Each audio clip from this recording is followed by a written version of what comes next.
Get your free copy of the complete tutorial at www.teachucomp.com/free. You can add text to the image files you create in Elements. Elements can create both vector-based and raster-based type. When you create text with the Type tool, it is vector-based type with scalable outlines that let you resize the text freely while maintaining the crispness of the lines. If you convert the vector type text into pixels, the text becomes simplified or rasterized and is no longer editable with the Type tool. If you change its size after it has been simplified, you will most likely distort the text. Use simplify text to merge text with an image or apply filters to text. Simplifying text is covered in an upcoming lesson.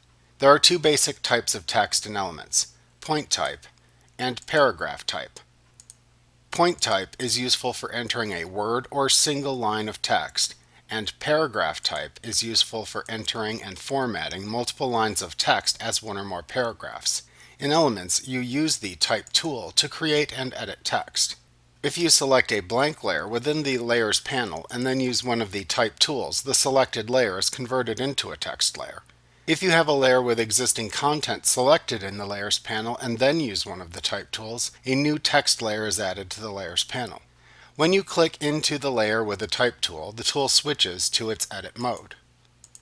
You can then change the properties of the selected text tool in the Tool Options bar and then type your text. When finished, click one of the two buttons that appear just below the bounding box of the text in the image window. You can click the Commit button, which looks like a check mark, to accept the changes. You can click the Cancel button, which looks like the not symbol, to reject the changes. Clicking either also exits the tool's edit mode.